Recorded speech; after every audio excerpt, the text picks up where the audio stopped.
Samuel. Oqala chapter 19. Samuel oqala chapter 19 ihloko. Siyeke verse 20-21. Verse 20. uSawule wathuma izithunywa kumthatha uDavide. Lapho zibona iviyo labaprofeti beprofetha. uSamuel emi engumholi wabo. Umoya kaNkulunkulu wazehlela izithunywa zikaSawule nazo izaprofetha. Verse 20. uSawule wathuma izithunywa ukumthatha uDavide lapho zibona iviyo labaprofeti beprofetha. uSamuel emi engumholi wabo. Umoya kaNkulunkulu wazehlela izithunywa zikaSawule nazo zaprofetha. Verse 21. uSawule uthuma abantu ukuthi mabawubambe uDavide ufuna ukumbulala ethi ugcotshiwe. Zavele zafika la khona uSamuel khona zaveza gcwala umoya kaNkulunkulu zaveza prophet khona zingababulali zaveza prophet. Kwa prophet ababulali nezandla egcwele igazi. Verse elandelayo. Verse 21.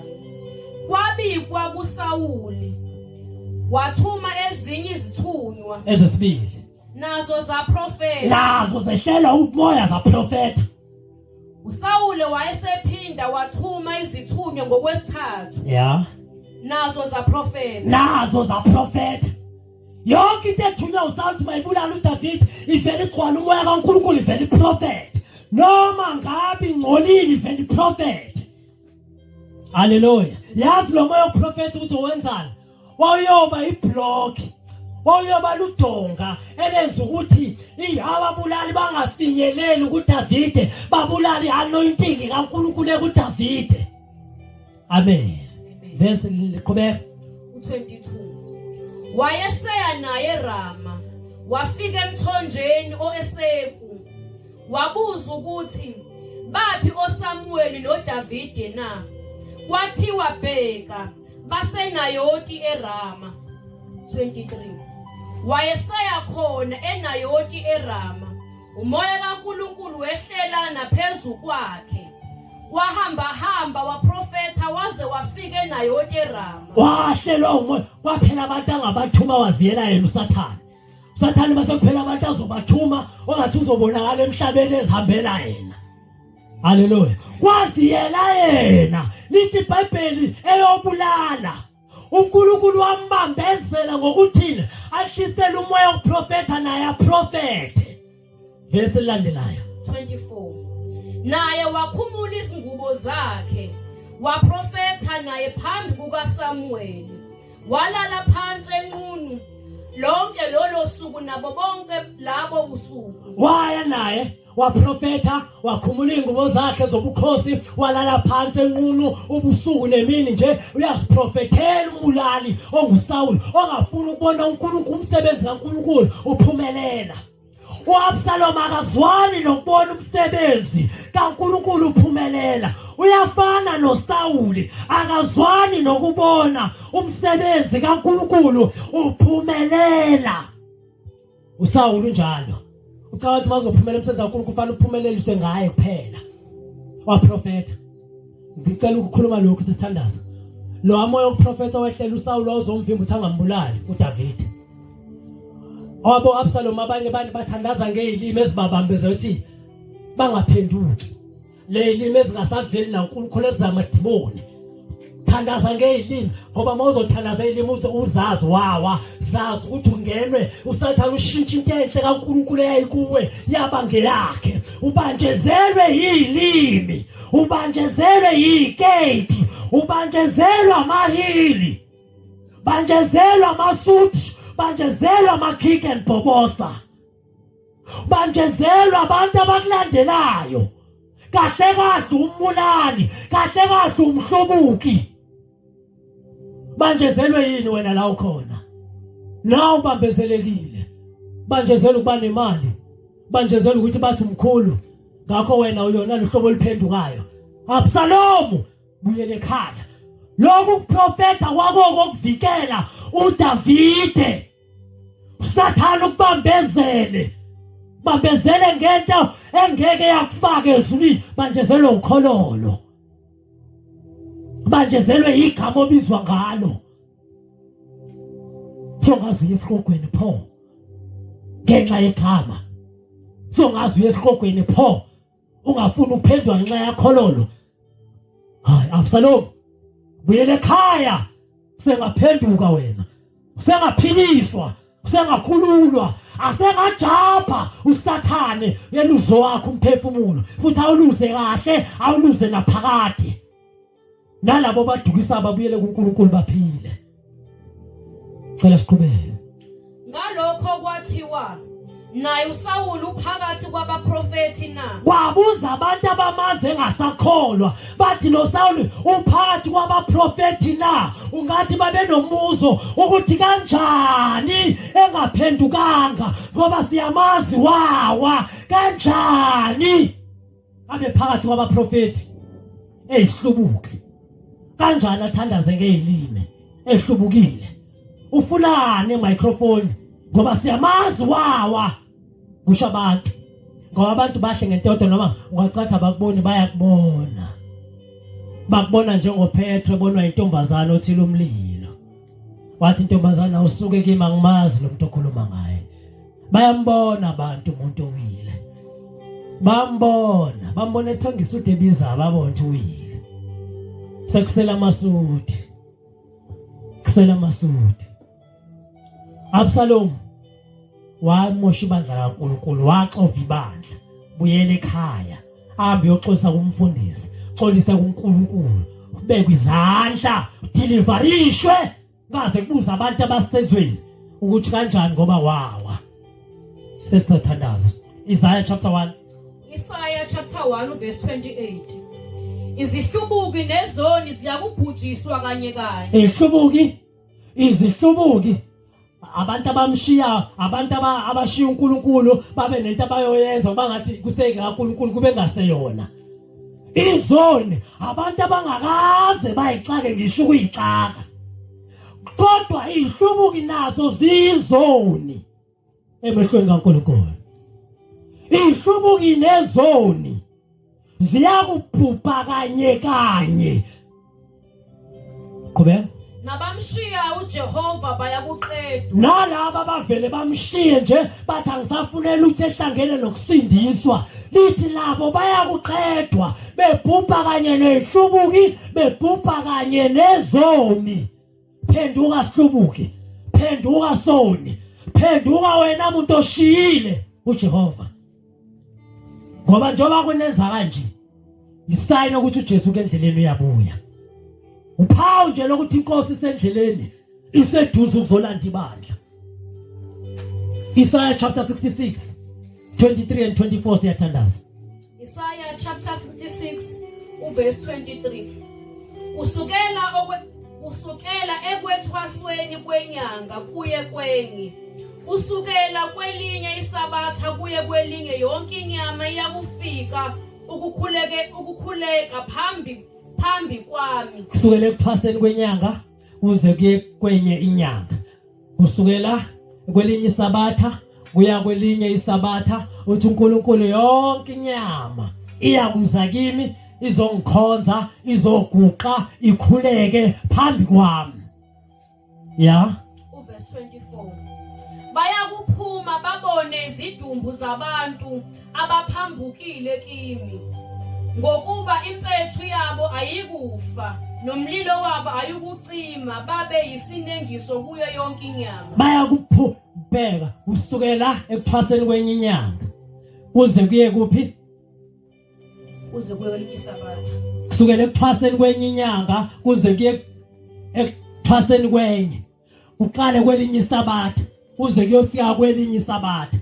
Abantu bezokhonza laba abaphila bezomkhonza uNkulunkulu.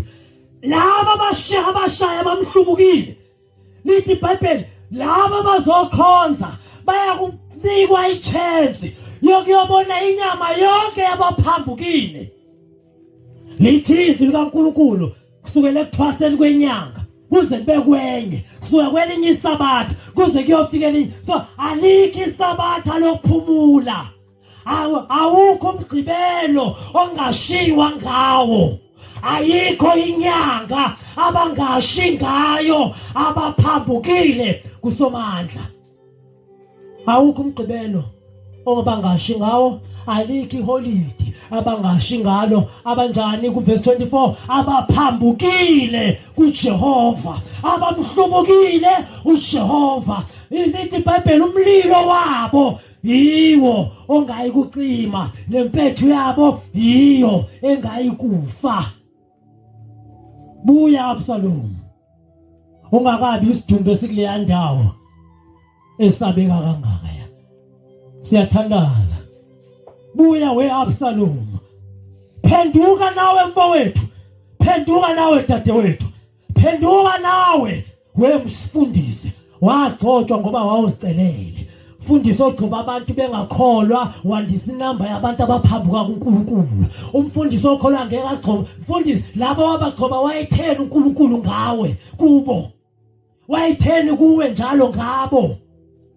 Wabagcoba ngoba ufuna ukubizwa ngobishop. Wagcoba abantu ngoba ufuna ukubizwa ngeapostle. Wandisa abantu abayekulahlweni, wandisa idumbe ekulahlweni, wandisa abantu abayemlilweni, wandisa abantu abayothormentwa amadimoni. Kwenye inyanga kuziyophela qalwenye, kwelinye isabatha lidlule kuze kuyoqalwa elinye. Mawuthi awuphenduki usulivile iqiniso, uzosilandulela uthini phambi kaNkulunkulu? Uzofika uthini?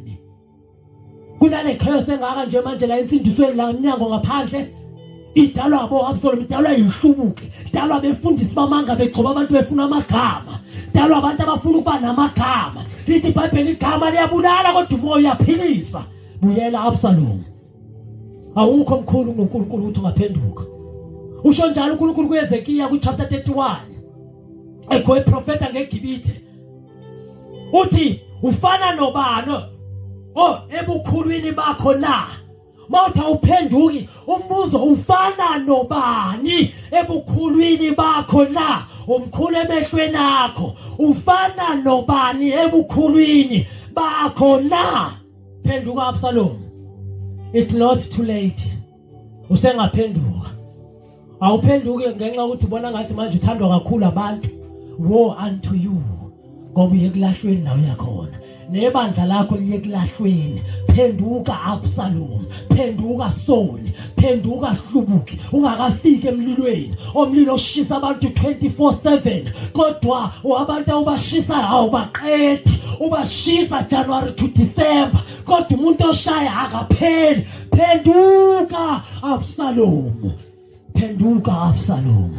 Angifuni ukuthi uthandaze nami. Ngithi buyele ekhaya lapho ahlubuka khona, lapho wadala khona ichaos, waphela ukuthula. Buyela khona.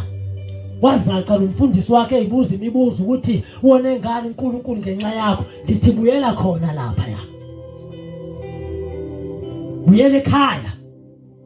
Buyele ekhaya. Wayelento ekubambezelele labo yalezi ilimi yilo kwakuprofeta noSawulo kwamehlela. Akuyolufakazi bokuthi ukholiwe. Ishethi lokhololo wathenga isitolo ngemali yakho. Oyibamba inkunzi laba abakulandelayo. Akusikona ukuthi ubiziwe. Buyele ekhaya. Ushintshanisa amabandla alikho engakini ongakangeni kulona. Ninele ningene kube kanye kushunyala iqiniso athi unkosikazi wakho ubonile embonweni ukhonza amadimoni bese uthi wena nkosikazi mawusho njalo ke usho lento nami bengiyibona nje yazi bengiyitshenza into ehlupha mina ngedwa le. Ngoba ukuhlula ngamandla othando omthanda ngalo ugcina uphoqelekile uvume yonke into ayishoyo. Hayi abanye boAbsalom bathi sikhonza sobabili ekhaya nonkosikazi wethu sisejuluka sibe manzi. Nihleze nizojuluka vele nowabili. Lena nowabili vele nihlele nizojuluka. Ukujuluka lo ngabona uPaulo khona. Siningi into ezinijulukisayo.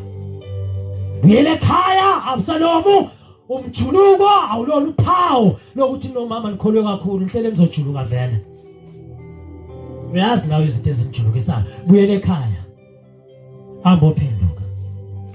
akakholwa lo wakho wathi othi phumani ngene enkonzweni akakholwa wena uvuma yonke into ayishoyo namanje uma ungayivuma into ayishoyo akancibili kumema wena ufana noAhabi yena uJezebeli Ahabi noJezebeli buyelana ekhaya Ahabi noJezebeli bonisa ibandla likaNkulunkulu uIsrayeli belisa kuBhali Ahabi noJezebeli back to God